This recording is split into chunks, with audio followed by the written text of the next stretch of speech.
before we get too far along, guys, we're going over. I went to this thing called SealFit this last weekend, and it's a 12-hour simulation, and I mean the word simulation because we think we're tough, but we're not. Compared to the real deal, we're not very tough, but it was a crazy hard event. So it's a 12-hour deal where they simulate Hell Week. For 12 hours. For 12 hours. Yeah. Yeah. So and you said it was the hardest endurance event you've ever done. Yes, by far, harder than a marathon. So I'll take a step back, and then we can get into other bits. I'll finish the Gilbert story, but so we're doing squats, and it's like there's a lot of guys getting close to parallel, but like we're rocking, Gilbert's rocking squats quarter squats, and so they call him out and they bring him to the front, and there might be a little profane language here, so I apologize, but for full effect, they're like, Gilbert, what the is that? And he's like, it's a squat, sir. And they're like, Gilbert, that is not a squat. That is like they just like railing into him. And so they're making all of us hold a squat. I don't know. It might have been an overhead squat. Whatever, you forget, but they're making us all hold a squat. Well, he figures out how far to squat down, and they're not letting him go until he gets to full depth. But the movement standards, we preach quality movement, chest to the deck on the push-ups, and I didn't get called out for moving poorly, or even close to it. Squatting to full depth, doing push-ups to full range of motion, pull-ups, chin over the bar, just meeting the basic standards. One of the things they pushed big was it takes just as much energy to do it wrong. Oh, absolutely, 100%. So, and then you got to do more. So you might as well do it right the first time. And then everybody else pays. Mm-hmm. So if you do something wrong, not only are you wasting your energy, but now everybody else has to pay. Yeah. And that's not a good teammate. No, not at all. All right, so let's go. I want to get into some of the more stories, but I want to hear a play-by-play from the time you did you take a bus there? Did you drive? No, up? so we drove up. You were dressed in the BDU pants, which I don't even know what does that stand for. I have no idea. Pants, whatever. They have acronyms that I don't think they know what they mean. So you have pants on, which are tactical. Tactical uniform pants. You had boots on and a T-shirt with your name stenciled on front and back and a belt. No, Mike. So I went out there with Mike Jackson, who's a client here, and a long-time client here. This was his idea, a bucket list thing he wanted to knock out before 40, and I said, sure, I'll do it. So he had iron-ons. Ooh. I had crappy stencils that didn't work, and I go, dude, can I borrow your stencil? She's like, I can do you one better. I've got iron-on. So I ironed them on, and it looked all pro. Yes. And so you're dressed in your gear, and you sit and wait in the parking lot, and so you had to be there at 6:30, and they kind of slow play you. Mm-hmm. They show up, make you sign a waiver again, kind of give you a general rundown, and then you're waiting. And they made us wait for about a half hour. Really? Where we're just sitting there. Everybody's there already. Everybody's there, ready to go. Yeah. That's we're there by 6:30, and so they kind of slow play it, and so you're uncomfortable, quiet, and then you start getting chatty. How many kids do you have? What do you do for a living? Yada yada yada. How long have you been training? How'd you get into this stuff? And then you get quiet again. You're like, they got to be showing up any minute. Yeah. One van goes by, another one. You're thinking that's going to be us. And then finally this guy rolls up and parks like an awkward distance away, like 50 yards away. And we start walking over to him, and he starts yelling. He's like, I'll come to you. You stay put. Like, you're like, all right, babe. Here we go.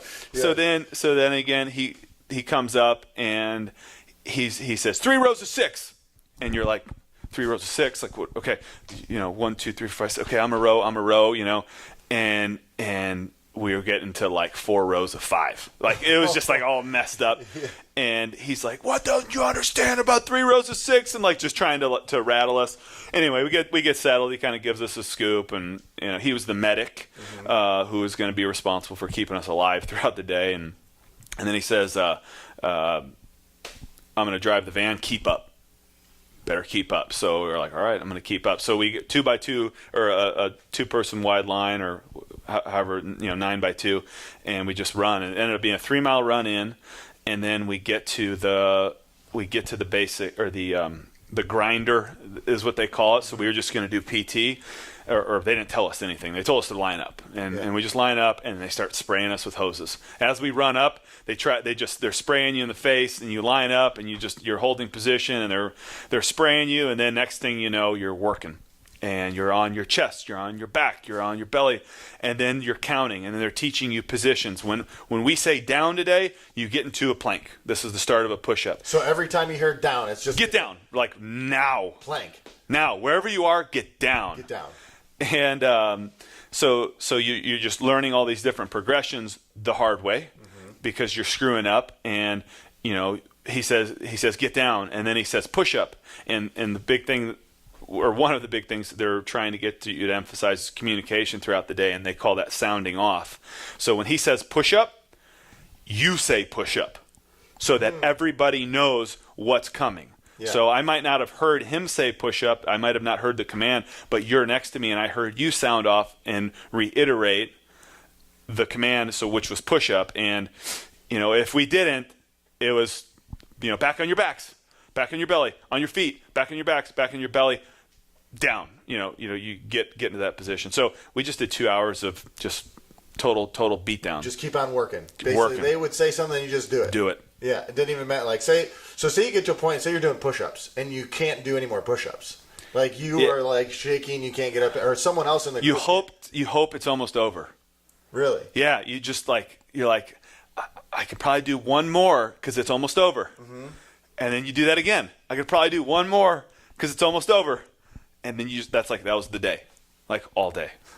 Just always doing one more. You're just trying to, like thinking that it'll be over at some point. That was the log holding it over your head, or holding the overhead squat with the backpack on, and you're constantly thinking, hey. Now, were all these people that were with you, were they all like decent shape? Like, yeah. That you have to be in shape to go. We had one guy, Davis. If you're listening, you know the truth, man. He didn't put the time in, and wasn't fit. But by and large, guys were training for it. What would you say? So you didn't necessarily train for this. I did not train for it. Did not train for this. You didn't know you were doing it until. Well, no, I'd known for a while. I didn't put any specific. I had goals to do some training. Like I had the 8 weeks to SealFit book. Yeah. And then those 8 weeks came and went, and then part of me was I wanted to see how hard it was. Mm-hmm. So if I went into it training for it, that would be fake fitness in my mind. I wanted to see what my ready state is. All right, yeah. So what you do every day, what does it prepare you for? Does it work? Yeah. I didn't run. Like I sprained my ankle 3 weeks beforehand. Mm-hmm. I probably didn't run for, if I'm being honest, 2 months beforehand. Like any kind of real running. No. Like dedicated running. I mean, I probably ran some 200s or some 400s. Well, yeah, in workouts. But I don't think I ran a mile on a workout or an 800. So I just wanted to test how our training works, and so I didn't want to go in there with false fitness, like or what's another way to put it? Above average for me. So it was just kind of baseline, seeing what. And your baseline is doing the fit workout every day. I do the fit workout probably Plus you do some more. 4 times a week. I do a fit workout 4 times a week. I've been doing a CrossFit workout on Friday, and then I will do on Sunday. I'll do some kind of rope pull, sled push kind of thing. Yeah. So you're consistently in here. That's the biggest thing. You're just consistently in here. That's a theme, is that not? Yeah, we've always had that theme. But that consistency, even just doing 30 minutes a day, prepared you for 12 hours of just beat down. Yeah. That's kind of encouraging. It really did. Because I was looking around, and when you're sizing everybody up, and you're looking around the parking lot, you're like, okay, you're getting after it. Like I'm not worried about you. You're, and you start looking at yourself. You're like, wait, have I been doing enough? Yeah. And then you saw what happened throughout the day. It's like the big boys, the big strong guys. They were good at some things, but then blew up on others. And the light lean guys who were 160 pounds, they couldn't handle the heavy weight or the duration and the volume, so they fell off. You're kind of like ideal right in the middle. Well, so the SEALs that were running it, you look at them and they are like Rich Froning. Yes. They're 5'8", 195 pounds. Yeah. So just like bulldogs. Yes. So I'm not quite a bulldog, but heavy enough to be able to handle the load and light enough to be able to handle the volume. Mm-hmm.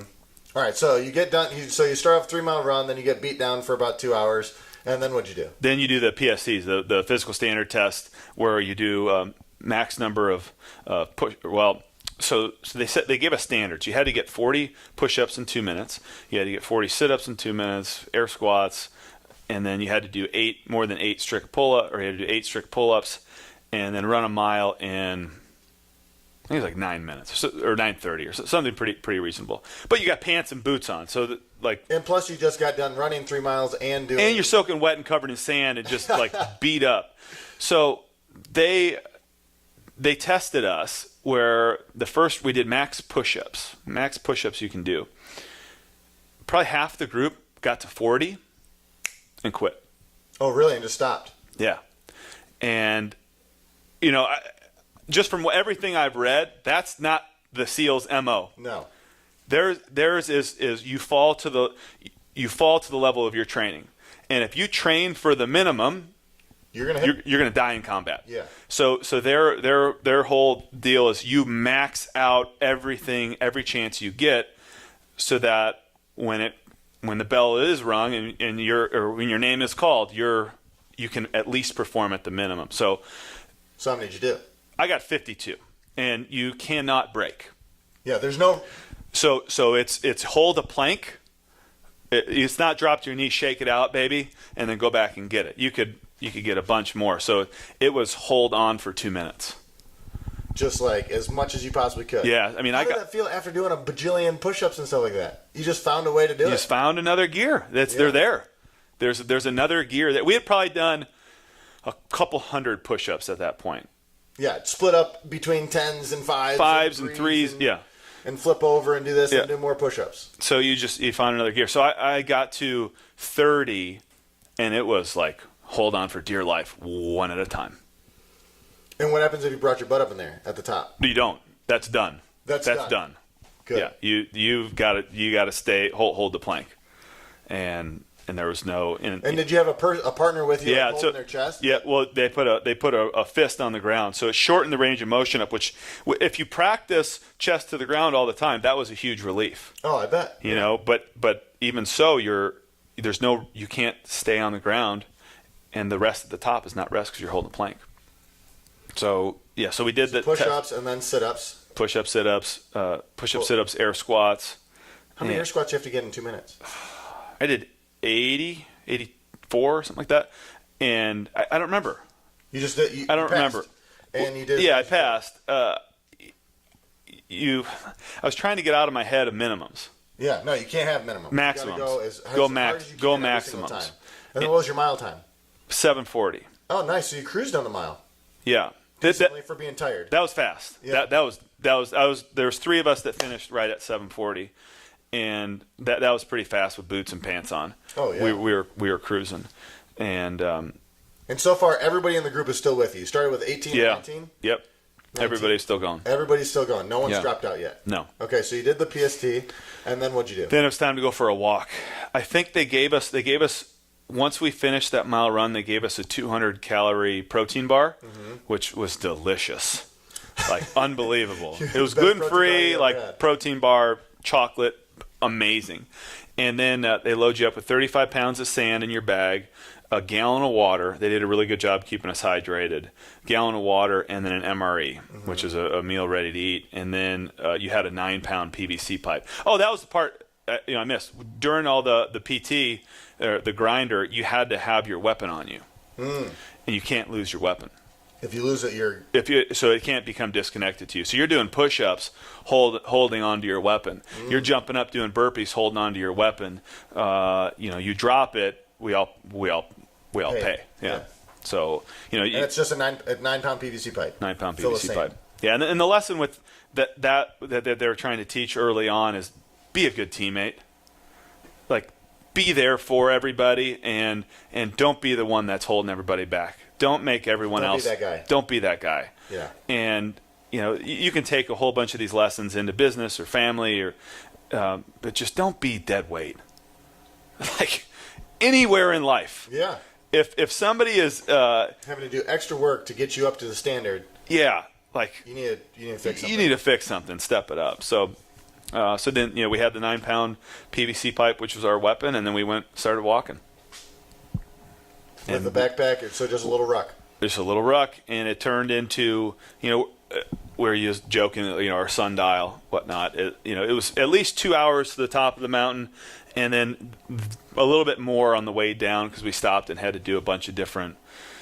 They'd find a reason to just throw you on the ground, make you crawl, make you do push-ups, make you do you get in a big line, and I put my feet on your shoulders, and you put your feet on next person's shoulders, and they just were flopping around, kicking each other in the head, trying to work things out. And the other lesson they're trying to teach is like how do you handle stress? Yeah, what do you do? What are you going to do? Yeah, how do you handle and some guys, say you dropped your weapon or had your hands on your hips, and now we're all doing burpees. Some guys would get mad because you did something wrong, and it's, so we've talked about extreme ownership before. I saw you with your hands on your hips, and I didn't say anything. Yeah, it's my fault. Like I should have slapped you and said, "Wifer, get your hands off your hips." So on top of that, unless you know you're going to be perfect the entire day, it's not like you can get mad at someone else. You're not, and then so when I'm punished because of something you did wrong, I need to just take it in stride. What am I going to do about it? Get mad? Because that doesn't make anything better. So they're just trying to teach you in a very extreme fashion of how to handle stress, and it's they talked about breathing all day. Really? Like all day what they talk about? Nasal breathing? Nasal breathing. As much as you can. Nasal breathing, slow exhales, and just freaking relax. Yeah. Because it's going to suck. Is stressing going to help? No, it's just going to make it worse. It's going to make it more tight. It's going to lock you up. Yeah. So we went on a big walk, and it was just a 4 or 5 hour beatdown, and we had the opportunity to help people. And another takeaway was ask for help when you need it. These are the biggest, toughest, strongest, most mentally, just the mental fortitude is incredible. And these guys are saying, ask for help amongst each other. Don't hold it into yourself. Yeah, amongst each other. If you're falling back, do not be the guy who forces the whole group to slow down. Speak up and say, hey, I need somebody help. I need somebody to help me carry this pack. Yeah. Or I need a hand. Did you hand. carry anybody's pack? I did. Yeah, I carried leeches for, better part of like 2 hours. Oh, really? Yeah. Did anybody carry your pack? No. I was okay with that. My legs can just truck on. But we had some lighter guys. Leech was probably 160 pounds, and he's carrying the same weight I am. And we had some other guys who are in the 200-pound range. So a lot of us kind of muled for a couple of the others that weren't so strong or like, unfit. hey, give me your pack so we can make it all and let's beat as a team. Exactly. So I take one here, you take one there, and the idea is to keep everybody together. All right, so you get done with this ruck, and then what? Is there any rest periods in this time at all? Yeah, so on the ruck, they stopped us for lunch, and it was probably a 10-minute break, all things considered, because we stopped for water, and then they decided that we're on the top of this. We're not quite on the, there's all these false summits. So as we're climbing up, we're like, this is the top. Nope. This is the top. Nope. And it happened a dozen times. So we got to one of the tops, and we stopped for water. And at this point, they weren't letting you take the backpacks off your backs. So you had to ask, hey, can you grab my water? I grab your water. And so we stopped for water, and they decided it was the perfect place for a break because the sun was directly over our head, and it was hot. And so that's where we stopped and had lunch. So we probably had a 10-minute break total to eat lunch. After, we'll get to it, but in the afternoon, we probably had another 10-minute break after Murph. But other than that, it was just water. Quick 2-minute water break or grab a drink. 30-second water break, and then move on. So it's just constant the entire time. Constant movement. Yep. All right. So we get done with the ruck. You had a semi break in there somewhere in the between. So then after the ruck is what? After the ruck was, we got back. We had water. We had to I don't know what they call it, army crawl or low crawl or whatever on your elbows to the ice bath. You had to dive head first through the ice bath. That probably actually felt good. Oh, it was incredible. I mean, Yeah. people were, some people who don't do ice baths were freaking out. I was like, get me in here. It was really refreshing coming out. And then you had to army crawl again, maybe 30 yards over to the pull-up rig. So they had a pull-up rig, and then they did a real nice job of talking about talking about Michael Murphy and the story and what it means to do hero workouts, and they wanted to get that in your head so we're doing Murph here on Memorial Day as a lot of CrossFit gyms around the world do, to commemorate those who have fallen in the line of duty. So they gave us the story, you know it, yeah. But it's nice to hear it, and they did a really nice job of stop, close your eyes, and take it all in, and so once they gave us the story of Murph, you're covered, you're soaked, you're soaking wet, your feet are clogged with water, you've got sand in every orifice, in your nose, and your mouth, and your ears, and your crotch is just filled with sand. Yeah. And then you start Murph. They just say, all right, here we go. Line it up. Yeah. Here we go. 2 laps. And then they, it was 5, 10, 15, and they wanted you to sound off every time you finished a round. So Rowley 1, Rowley 2. So when you finish a lap running, you'd say Rowley 1. So everybody knows where you're at, and then you'd get back Rowley 2, and then you'd start the 5, 10, 15 pull-ups, push-ups, air squats. And then after every round, you'd say out loud where you're at, and we were to get it done in 60 minutes. Mm-hmm. So it was, it was go time, and it was a different way for me to do Murph because every time I've ever done it, I finish a round, I look at the clock. I finish a round, I look at the clock. Here is like, I finish a round, better get back to work. Don't know where you're at. Better get back to work. There's no clock. Better get back to work. And no chalk. No chalk. No chalk. Yeah. Your hands are in gravel. You're just your whole chest. I'll have photos. Hopefully by the time this comes up, we'll have the photos. But your chest is just covered in dirt. I mean, you're just just nasty. So you're like, I just got to keep moving this whole way through, and moved pretty well.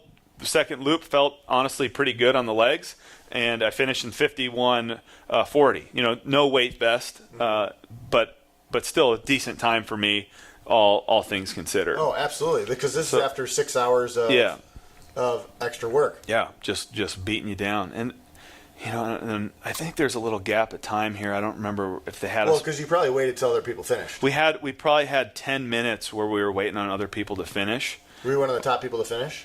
No. We had a guy who missed, who failed his sit-up test. Mm-hmm. So the only way he could go on is if he finished Murph in under an hour. So this guy did it in 36 minutes. Just went off. Just went guns blazing. Went blackout mode, everything I got. And I paced myself and kind of went in the middle of the pack. My push-ups were toasted. Yeah. Push-ups were toasted. Pull-ups honestly felt pretty good. And, I knew I was kind of okay. I was making sure I was keeping every round under 2 minutes. Mm-hmm. I was doing sets, 5 and 5. Or I started out 6 and 4, and then I did 5s and 5s, and I ended up doing 4 3-3s. So, yeah, so then we got through Murph. And then you're like, dude, if I can do Murph after all that. Bring it on. What's next? Yeah. So was it different? Was it a different scenario doing Murph in that environment? Not just the clock and everything you've done included, but them telling the story. Because you've done Murph plenty of times here. Yeah, you've done it many a times in the past. Is it different coming from people who've experienced those types of situations? Well, when you have guys watching you who have actually seen combat, it's like I'm doing pull-ups, push-ups, and air squats right now. Yeah, get over it. It's not that bad. So, I think that was definitely part of it, that peer pressure of kind of we're all in this together. All the guys that were doing it, we're in it together. It's gonna suck, but let's all get through it, mm-hmm. and let's all keep on. And then the second component is you got guys watching you who know that what you're doing is nothing. Yeah. And I know you said there's you've mentioned guys a bunch of times, but there's one lady doing this whole time too. Yeah, she was amazing. And she was crushing it. Yeah, she's still around. She's still in Murph. Yeah, she finished Murph. She rocked it. Yeah. She totally rocked it. And then we did something afterwards. I don't know if it was more PT, just out on the grinder. We did something afterwards where it was. We ended up getting hosed again, and she got rattled and got cold. And there are multiple ways to get at you physically. Is the physical stress of the hose in your face, can kind of rattle some people. The screaming and yelling wasn't terrible. Mm-hmm. They weren't trying to humiliate you or break you down per se, but the physical demands were pretty intense.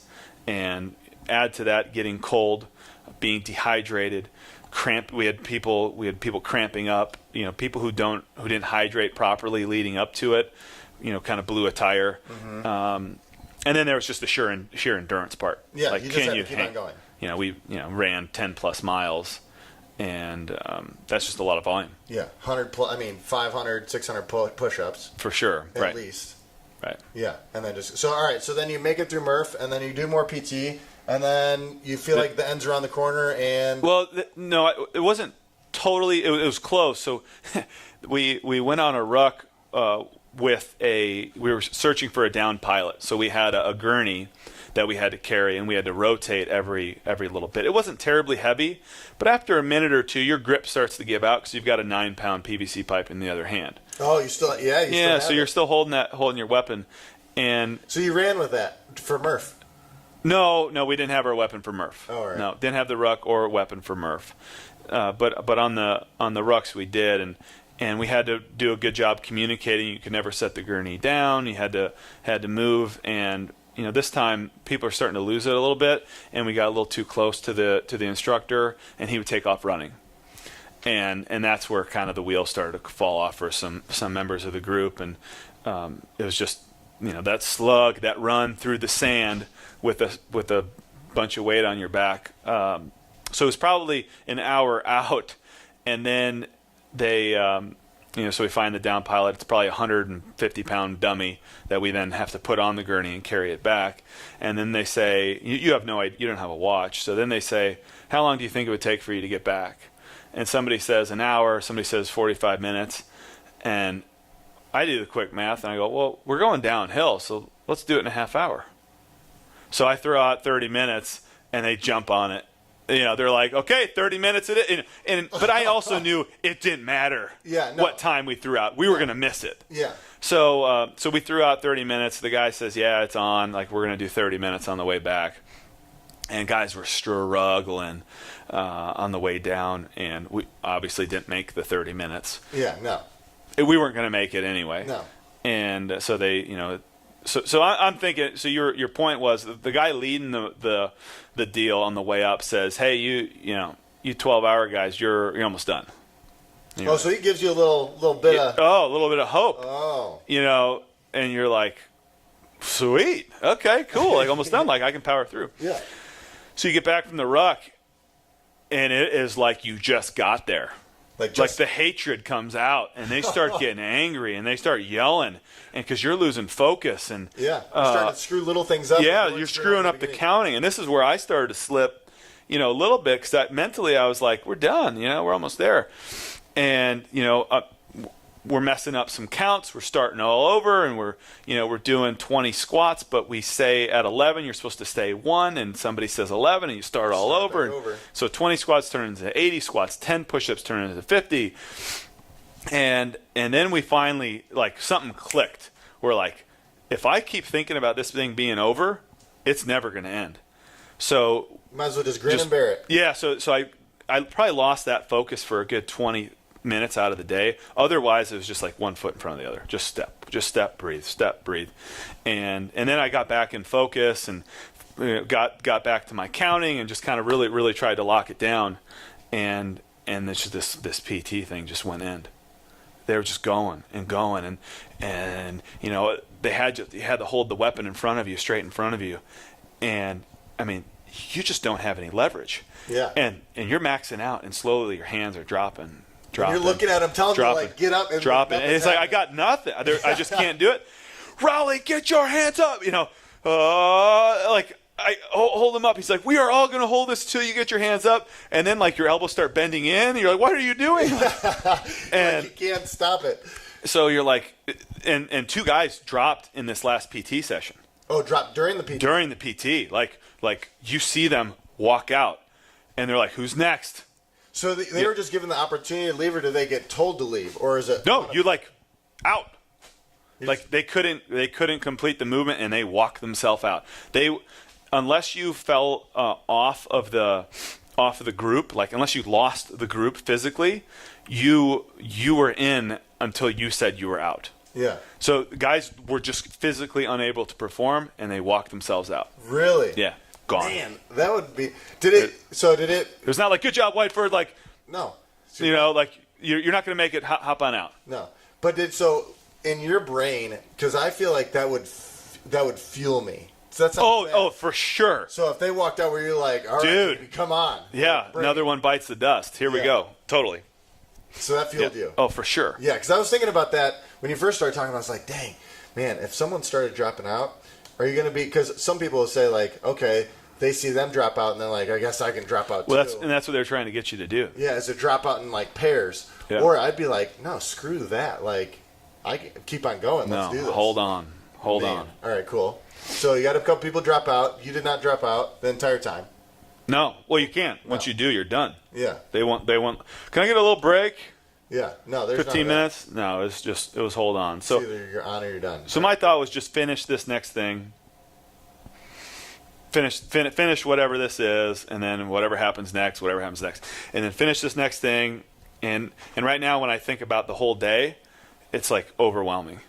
Well, yeah, that's what I'm thinking. Like, as you're thinking about it, it's like, oh my, like that, and then it's just too much. That, and then how did you do more push-ups after not being able to do any more push-ups? Because you're only doing those at that time. Yeah, you compartmentalize it. Mm-hmm. All right, so then after a PT, then what happened? So then I'm thinking we're done. So then they line us up, and I'm thinking they're going to tap. So there was a component of people who were doing 24 hours. And you guys are still with the 24. We're all together all day. How many people were total? 19. So it was 19 total. How many people did the 12 hours? It's either 9 or 11. So there's a much. I think it was 9. 24. Yeah. There was I think it was 9. 8 or 9 did the 12-hour, and then 11 did the 10 or 11 did the 24. Did anybody who was planning on doing the 24 drop before the 24? Oh, yeah. Oh, really? Yeah. Only 5 went on. To the 24. 5 of the 11 went on to the 24. Oh, my gosh. So, like, when I say it was a hard event, like, it was a hard physical event. Yes. Incredibly hard. All right. So you think you're done because they're lining you up. Yeah, but they line you up by height, and then they separate you into teams for the log. Oh, so now we get to the log. So now we get to the log. And they make us go get the log out, and they teach us the positions, 1, 2, 3, 4, 5. And then it's 1, 2, 3 is overhead, 4 is on your left shoulder, 5 is on the ground on the left side, and then 3 is overhead, 2 is on the right shoulder, 1 is on the ground. So it's 2, 3, 4, 3, 2, 1, and they're trying to throw you off. So they'd go 3 to 4 to 3 to 4 to 5, and you just have to remember the numbers and then, so this is where focus came in. Yeah. Then it's like, dude, I got to not only focus for me, but I'm going to wreck somebody's head if I go the wrong direction. Yeah. Now, did you call out? I was the front man on that. Did you, when they said 5, did you call out 5? Yes. Yes. So what they had us do there was they would say 5, you would say 5, they would say move, you would move. So they'd say 1. They'd say 1, you'd say 1, they'd say move. They'd say 2, you'd say 2, they'd say move, you'd move. They'd say 3, you'd say 3, then you'd move to that position. So it was that sound off on every single rep, and that almost screwed with your brain a little bit, like the numbers and like. Oh yeah, but it was like lock it down, focus. Like I need every ounce of brain activity that I have to get in that moment, and that's you're just thinking that one thing at a time. And you're not worried about the rest of your body at that point. You're just focused. Now, so it was a big log. Did they say how much it weighed? I couldn't tell you. It was was it like a telephone pole? Yeah. Yeah. Telephone pole for 6 guys, so probably 10 or 15 feet long. I wouldn't know. Probably Because they a have little the more worm for the CrossFit stuff. little That's more kind than- of what the worm looks like. Yeah, a little bit more than 10 feet long, A probably. little bit more than 10 feet. Did it feel heavy? Well, obviously. Yeah, it did. Like overhead, it was probably equivalent to maybe 65 pounds. Sandbag? Like, that's probably what it felt like? Yeah, not an 80-pound sandbag, probably a 60-pound sandbag over your So head. when you're holding it right here, you're just holding it, and then you're like No, you're letting it rest on your shoulder. letting it rest on your Yeah, shoulder. for sure. And then you do a little dip drive, get it up over your head. Yeah. Come down, rest on your shoulder, dip drive, get it back up over your head. We didn't have the dip drive figured out. Yeah, we As a weren't. team. No, not yet. No, it was just strict. And then they had you do squats with it over your head, and they had you do squats with it on your shoulder. And, Really? And it really came down to you counting off as a team, and the front guy being in charge of the rhythm and the speed, and the taller. So I was in the shorter guy group. And then there's a taller guy group, and they were a disaster. They were falling all over the place. We had to do lunges with it, and Did you run with it? we did not run with it. No, we did a front carry, side, and 2 side carries. We did Nice. 800. How would besides? So you just use a sandbag, you could simulate all that stuff. Oh, for sure. Yeah. Yeah. So just straight up, We might have something like that coming. just call out numbers and just have people. Yeah, go from your right shoulder overhead to shoulder. Yeah. Just sandbag it up, front Yeah. carry like this. Yeah. Hey, go carry. Might see me some accessory work coming in. Yeah, and we did sit-ups with it. They're just, I don't know how much of it's planned or they're just trying to mess with you, but they've got a whole toolkit that they can throw at you. Oh yeah, anything they can think of that they've done in the past, it's like let's do this. Just, yeah. So you're done with logs, now what? Back to PT. Really? Back to the grinder. And I think one more guy dropped out at this point too, because we had to do these diamond handstand push-ups or like planche push-ups, you know. Yeah. And they had us go, put your head between the diamond and hold, and Just hold, sit there. and hold, and you're just like, Are they I still can't spraying control with- my Are shaking. they still spraying you at this point too? Yeah. Oh yeah. Yeah, and then they had to count it all together, and we had to do 5 in a row, and we probably got to 3 10 times before we got to 4 and 5, and they were trying to show no sign of letting up. Like the pace just kept getting harder and harder.